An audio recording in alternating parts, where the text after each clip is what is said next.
My stepmother, treating me like a servant, demanded I pay rent to live in my own house until I took one action that left them with nothing. I'm 22, female. My dad is 46, male. My stepmom, Karen, is 43, female. My stepbrother, Tyler, is 25, male. And my stepsister, Ashley, is 21, female. Yes, those aren't their real names for privacy reasons. Okay, so buckle up, because this is going to be a long one. Seriously, grab some popcorn or whatever, because there's a lot to unpack here. I've been holding this in for weeks and really need to get it off my chest. Some background information you guys need first. Trust me, it's important for later. I lost my mom to breast cancer when I was 8. It sucked, obviously, but we managed. My dad was completely destroyed, though. Like, he could barely function for the first year. My mom's parents, absolute saints by the way, stepped up big time. They basically moved in with us to help take care of me, while my dad worked through his grief and tried to keep his business running. Quick note about the house situation, because it's super important later. My grandparents were pretty well off, not mega rich or anything, but comfortable enough to buy this huge 4-bedroom house in one of the nicer neighborhoods near Boston. The idea was that we'd all live together so they could help raise me properly. It worked great for a while, to be honest. But then my dad met Karen, not her real name, but it fits her perfectly, laughing my ass off. At some business conference in Chicago about 2 years after my mom died, he was there trying to expand his consulting business or whatever, and she was working as an event coordinator. According to him, they just clicked, I guess.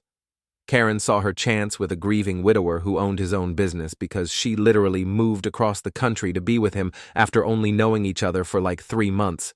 And surprise, surprise, they got married within 6 months of meeting. Talk about red flags. Here's where it gets fun. Karen brought her 2 kids with her. Tyler, 25 now, was 11 at the time and already a spoiled brat. Ashley, 21 now, was 7, and honestly wasn't too bad at first. But Karen turned her into a mini clone of herself over the years.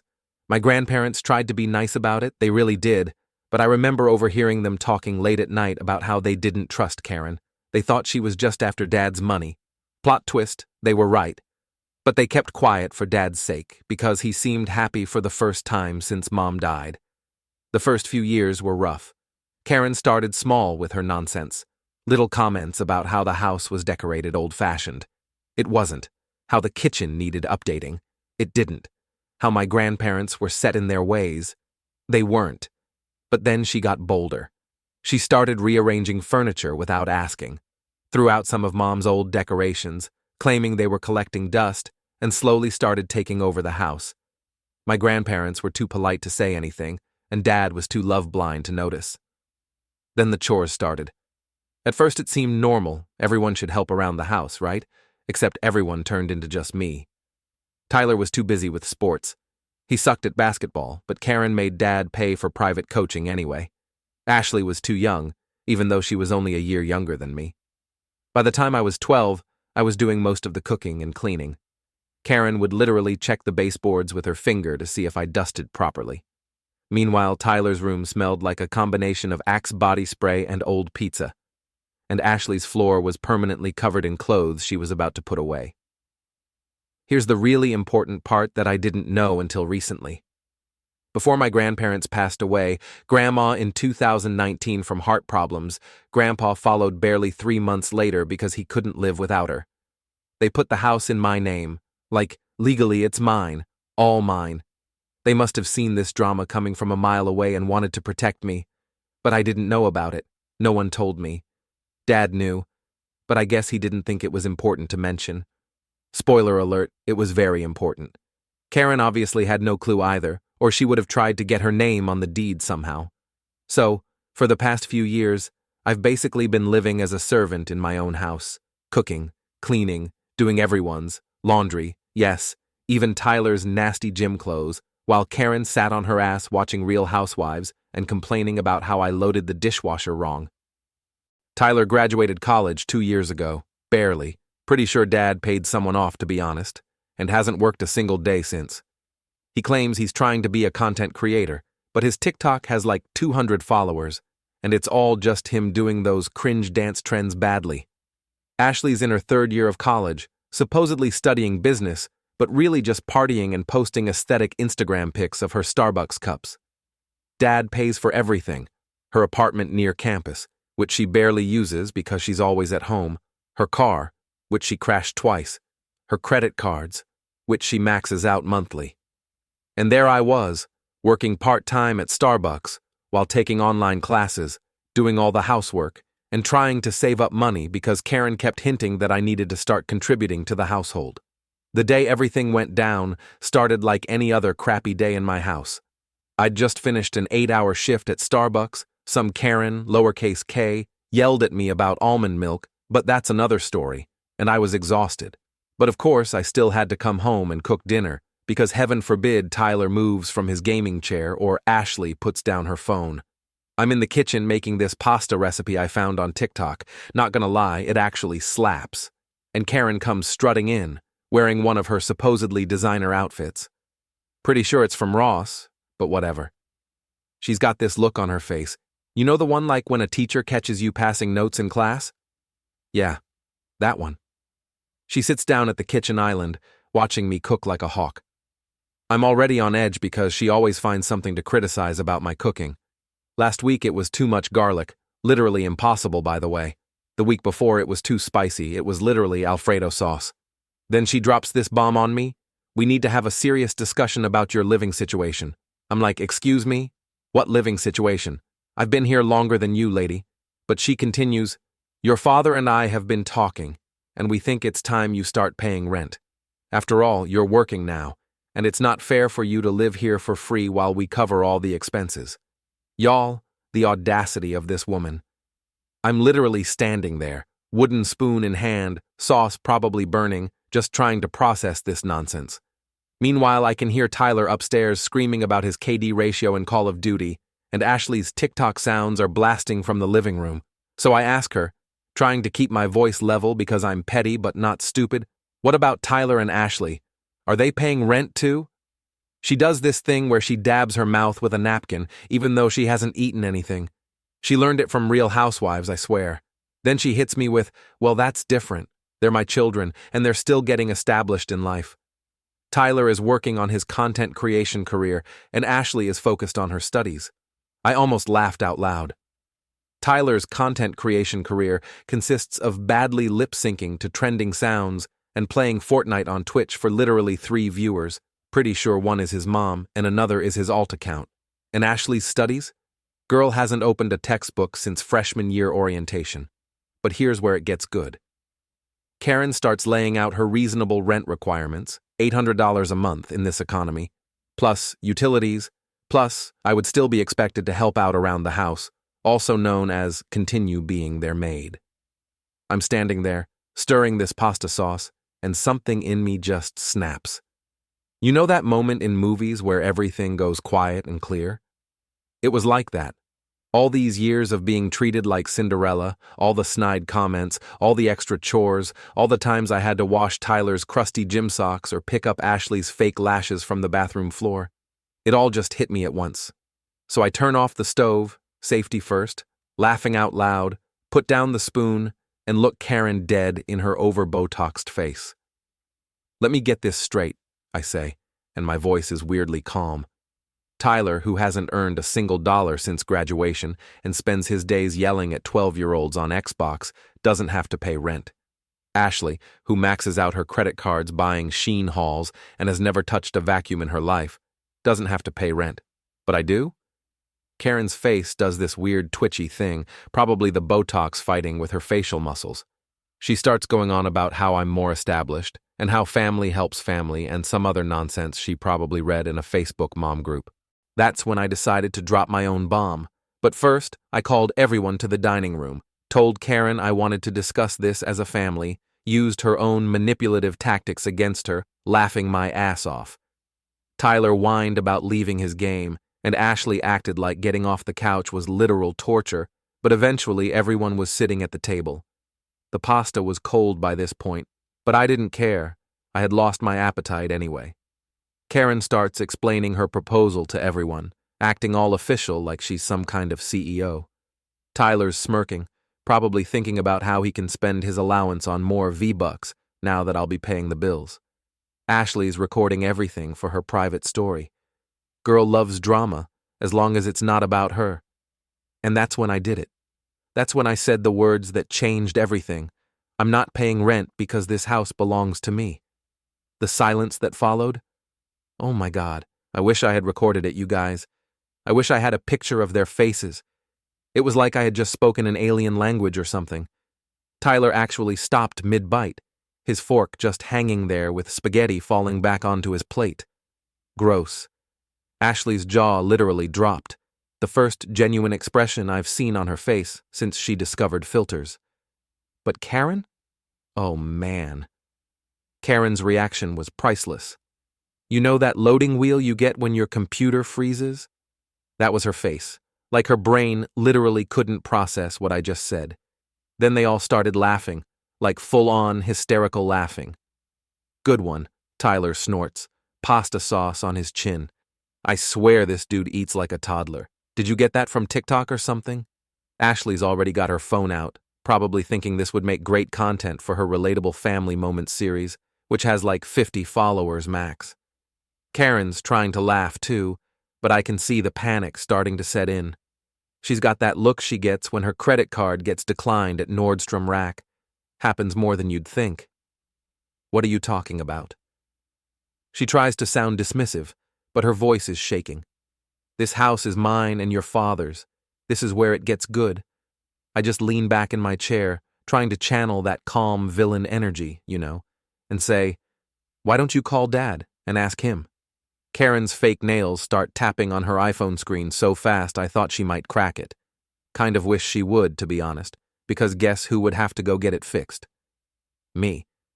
She puts it on speaker, because of course she does. She loves an audience when she thinks she's about to win an argument. The phone rings a few times, and then Dad picks up. He sounds tired, probably because he was actually working while his stepson was building his brand or whatever. David. Karen's voice is all sweet and fake. Like when she's trying to get an upgrade at a hotel, Ruby is telling some interesting stories about the house. She says it belongs to her. That's not true, right? The silence that followed? Deafening. You could literally hear my dad doing that thing where he clears his throat when he's uncomfortable. He does it a lot around Karen. Then, finally, actually, my in-laws put the house in Ruby's name before they passed away. Boom. Karen's face went through more colors than my old mood ring from Claire's. First red, then white, then this weird greenish color I've never seen on a human before. What do you mean they put it in her name? She's practically screeching now. When were you going to tell me this? I didn't think it was important, my dad says weakly. Typical dad move, to be honest. Not important? Karen's standing up now, her chair scraping against the floor. You didn't think it was important to tell me that your teenage daughter owns our house? She hangs up on him mid-sentence. The phone hits the table so hard I thought the screen would crack. Again, kind of hoped it would. Tyler's not laughing anymore. Actually, he's looking pretty pale, probably realizing that all those times he told me to get out of his game room, it was actually my game room. Ashley's still recording, but now she's got this deer-in-headlights look.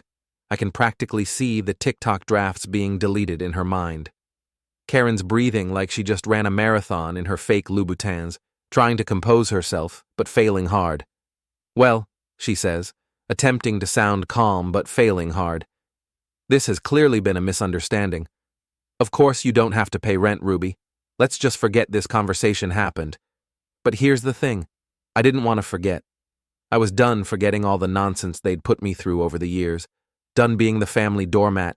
Done watching them live rent-free in my house while treating me like their personal maid. So I just smiled and said, "Oh, we're definitely not forgetting this conversation." In fact, I paused for dramatic effect. What can I say? I've learned from the best. I think it's time we had a serious discussion about your living situation. The look of pure terror on Karen's face, better than any Christmas present I've ever gotten. But wait, it gets even better. Because while they're all sitting there processing their new reality, I can hear Karen's phone buzzing with texts from my dad. She's ignoring it, but I know exactly what's happening. He's probably panic texting her about all the legal documents my grandparents left, the ones that prove everything I just said. All right. So after that nuclear dinner scene, I went to bed feeling pretty good about myself. Like, you know that feeling when you finally stand up to your high school bully? Multiply that by 1,000, and that's how I felt. But Karen? Oh no, she wasn't done, not by a long shot. So, the next morning, I'm about to head downstairs for breakfast when I hear Karen's voice coming from the kitchen. She's on the phone with my dad, on speaker, because of course. And guess what she's doing? Y'all, this woman is literally trying to convince my dad to get me to move out of my own house. Here's the conversation I overheard. And yes, I recorded it on my phone, because at this point, I trust these people about as far as I can throw them. Karen, David, you need to do something about this situation. Your daughter is becoming a problem. Dad, sounding tired. What do you want me to do, Karen? Karen, what about those out-of-state colleges she applied to? You could encourage her to go to one of them. Tell her it'd be good for her independence. The audacity of this woman, I swear to God. She's really out here trying to ship me off to another state so she can keep living in my house rent-free. But wait, it gets better. Dad, I don't know, Karen. Karen, using that syrupy sweet voice she uses when she's manipulating someone. Think about it, David. She's young. She needs to experience life away from home. And honestly, dramatic pause, I'm worried about her mental health, all this anger she's carrying around. It's not healthy. Excuse me? The only thing affecting my mental health is living with the evil stepmother from every Disney movie combined. But here's the part that really got me. Dad, maybe you're right. I'll talk to her about moving out for college. It might be better for everyone. I literally had to bite my fist to keep from screaming. My own dad, who I've lived with my whole life, who I took care of after Mom died, who I cooked for and cleaned for, just agreed to try to kick me out of my own house. So, I did what any rational person would do. I walked into that kitchen like I hadn't heard a thing. Karen almost dropped her phone when she saw me. She was still in her silk robe, probably fake like everything else about her, holding her world's best mom coffee mug that Tyler and Ashley got her from the dollar store last Mother's Day. And she acts like it's fine china. Good morning, sweetie, she chirps, like she wasn't just plotting to get rid of me. I made coffee. First of all, she didn't make coffee. She put a K-cup in the Keurig I bought with my Starbucks money. Second of all, sweetie, since when? Tyler stumbles in, looking like a zombie, probably up all night streaming to his 3 viewers. Ashley follows shortly after, already fully camera ready. Takes her 2 hours every morning, I kid you not. We're all sitting there eating breakfast, which I made, by the way. Karen doesn't know how to cook anything that doesn't come from a microwave, and the tension is so thick you could cut it with a knife. Tyler's shoveling cereal in his mouth while scrolling through TikTok. Ashley's taking pictures of her untouched avocado toast for Instagram. And Karen's pretending to read emails on her phone, but I can see she's actually Googling how to evict someone who owns your house. Not very subtle with the phone angle, Karen. That's when I decided to have some fun. Hey, Karen, I say, super casual. I was thinking about what you said yesterday about rent. She perks up like a meerkat, probably thinking I'm about to back down. I think you're right. People should pay rent to live here. The look of relief on her face lasted about 2 seconds before I dropped the bomb. So, I've been doing some calculations based on market rates in our area. I think $1,200 per person is fair. That's $3,600 for you, Tyler and Ashley. Of course, that doesn't include utilities. Oh, and there will be a security deposit. Chaos. Absolute chaos. Tyler actually choked on his frosted flakes. Ashley's avocado toast fell face down on her new white crop top. Karma is real, folks. And Karen? Karen looked like she was about to pass out. You can't be serious, she sputters. We're family. Oh, I'm dead serious, I say. And since you brought up family, I pull out my phone where I've got the recording of her morning conversation with Dad queued up. Let's talk about your little plan to ship me off to college. The color drained from her face so fast I thought she was going to faint. Tyler and Ashley are looking between us like they're watching a tennis match. So, after I played that recording of Karen's phone call, things got wild. Like Jerry Springer level wild. Karen jumps up from her chair so fast she knocks over her precious world's best mom mug. Sadly, it didn't break. She's doing this weird thing with her face where she's trying to look angry, but her Botox is fighting back, and honestly, it's kind of hilarious. "You recorded me?" she screeches. "That's illegal." I just smile and say, "Actually, we live in a one-party consent state." I checked. Also, my house, my rules. Tyler's just sitting there with his mouth open, milk dribbling down his chin. I swear to God, this dude never learned how to eat properly. Ashley's frantically texting someone, probably her TikTok group chat where she pretends to be rich and unbothered. Karen starts pacing around the kitchen, her knockoff Gucci slides making that annoying flip-flop sound on the tile floor that I cleaned yesterday, by the way. She's muttering something about calling her lawyer cousin, the one who specializes in real estate law but actually just does DUI cases in some strip mall office. Then she tries a different approach. Suddenly, her voice gets all soft and concerned, like when she's trying to get a refund without a receipt. "Ruby, sweetie, I know you're upset, but this behavior? Yeah, it's not healthy. Your father and I are just trying to help you.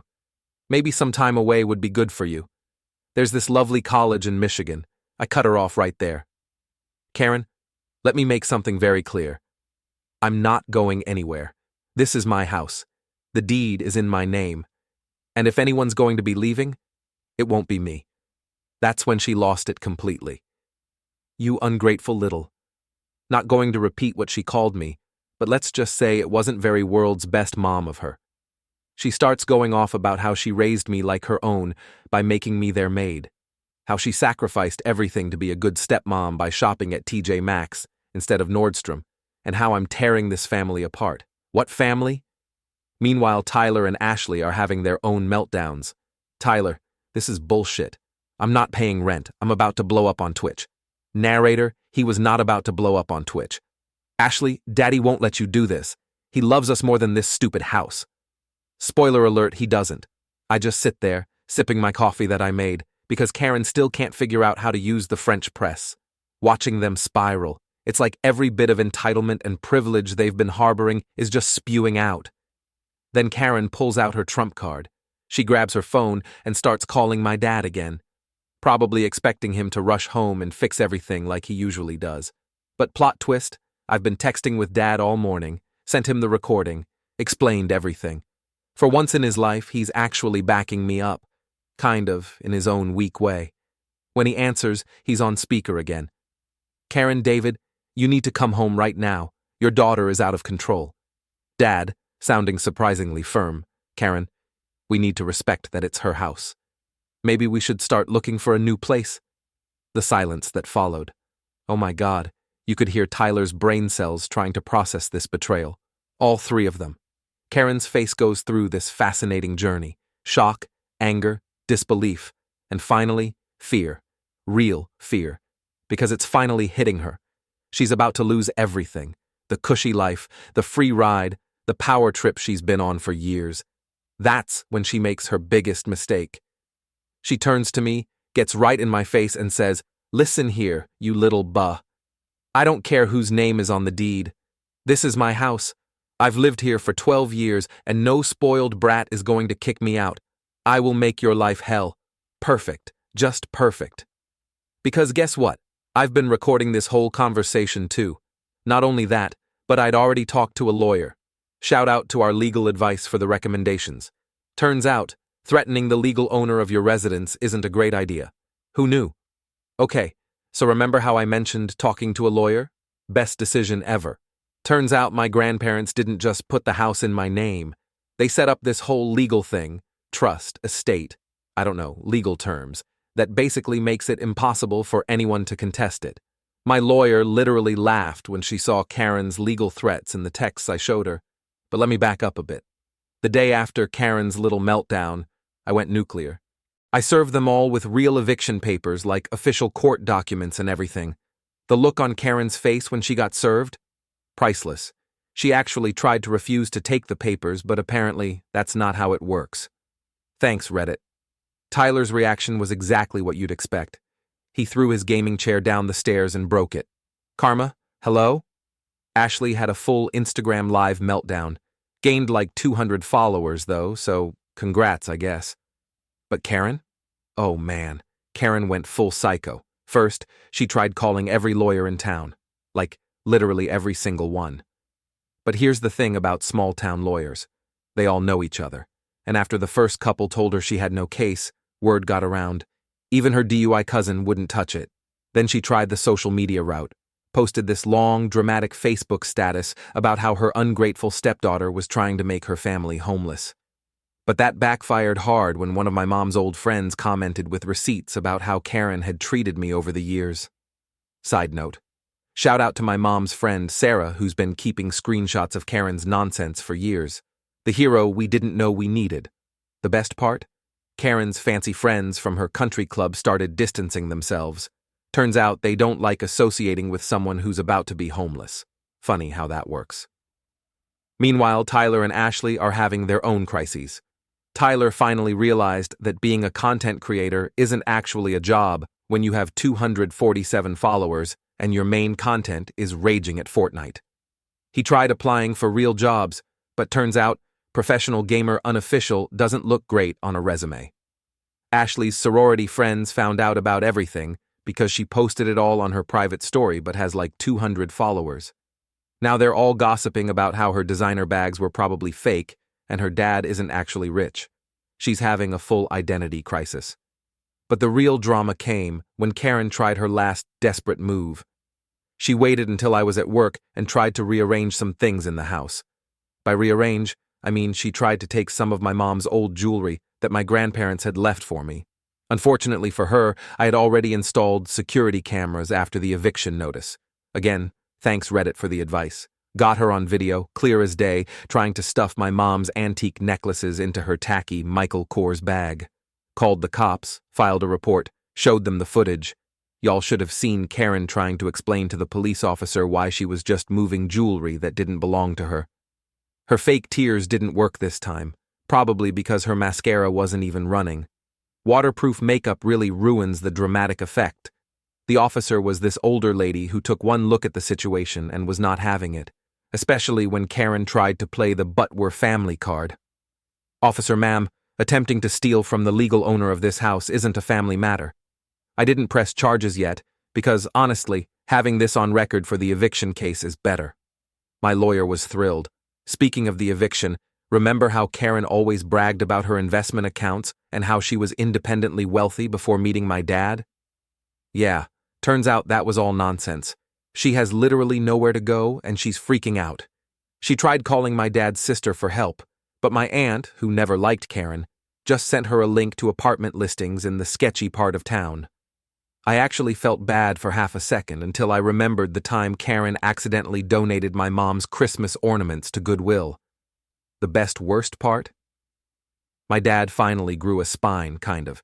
He told Karen that if she doesn't leave peacefully, he's not going with her. Turns out 12 years of her toxic nonsense was enough. Even for him. I will update you guys when they leave.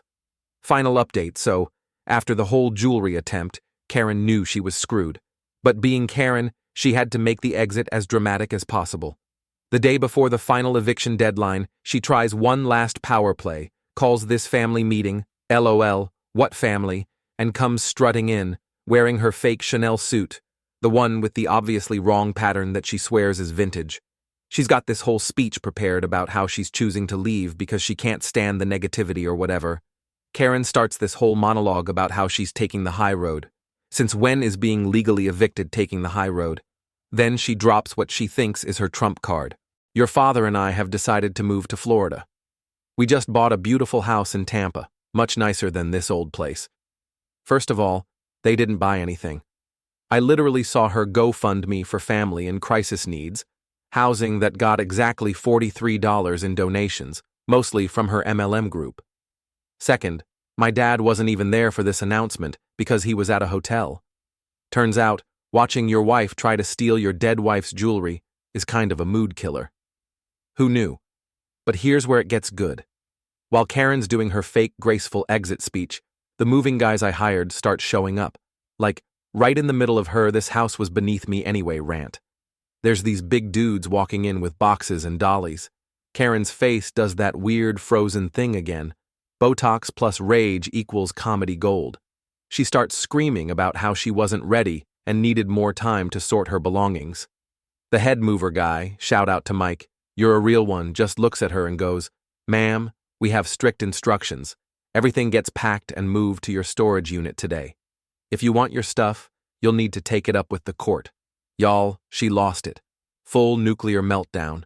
Started grabbing random stuff, claiming it was family heirlooms, including my mom's ceramic bowl that she literally tried to throw away last year. Ashley's crying about her TikTok backdrop being ruined. Tyler's having a panic attack because he can't disconnect his gaming setup fast enough. But here's the best part. Remember that designer stuff Karen was always bragging about? The vintage bags and premium clothes? The movers start packing it up and half the labels are literally falling off. While all this is happening, I'm just sitting on my couch, drinking my coffee, in my house, watching them scramble. Posted a few updates to my private story, and suddenly all these people from high school are sliding into my DMs like, "OMG, I always knew she was fake." Final inventory of what they tried to steal on their way out. 3 of my mom's necklaces, caught on camera. My grandma's china set, also on camera. The good coffee maker, I bought that with my Starbucks money. Every single towel in the house. Weird flex, but okay. The garage door opener, seriously? But you know what? They can have the towels. I already ordered new ones. Really nice ones that Karen would have said were too expensive while dropping $500 on her fake designer stuff. The actual eviction? Chef's kiss. Perfect. They had to do the walkout with the sheriff's deputy present. Standard procedure, but extra satisfying. Karen tried to claim I damaged her things during the move. The deputy just pointed to my security cameras and asked if she wanted to file a false report. She shut up real quick. So where are they now? Karen and my dad are staying at her sister's 2-bedroom apartment in the next town over. Apparently, it's not going great. Her sister posted on Facebook about ungrateful house guests who don't do dishes.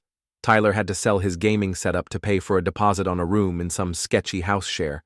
He's working at GameStop now, which, honestly, might be good for him. Ashley moved in with her sorority sisters, but that lasted about a week before they got sick of her crying. Now she's commuting 2 hours to college from her mom's sister's place. Her latest TikTok is about being humbled, but she's still getting ratioed in the comments. As for me, the house is so peaceful now, like weirdly peaceful. No more fake designer perfume smell everywhere. No more passive-aggressive notes about loading the dishwasher correctly. No more 3 a.m. screaming from Tyler's gaming sessions. I turned his old room into my home office, already decorated it with actual designer stuff because I can afford it now that I'm not paying for their groceries. Ashley's room is becoming my dream closet, and Karen's meditation room, where she watched Real Housewives all day, is now my yoga studio. Dad calls sometimes. He's staying with Karen for now, but honestly, he sounds tired. I think he's finally realizing what everyone else knew 12 years ago. He married a gold digger who isn't even good at gold digging. Was I too harsh? Maybe. Do I regret it? Nope. They messed around. They found out. Turns out karma doesn't care about your fake Gucci slides. Final update, my mom's best friend, Sarah, is renting one of the spare rooms now, so I'm not alone in this big house. She's teaching me all Mom's old recipes and helping me replace everything Karen threw out over the years. Sometimes good things come from bad situations. Thanks for following this journey, Reddit. Y'all really helped me stay strong through this, especially the legal advice folks. You guys rock.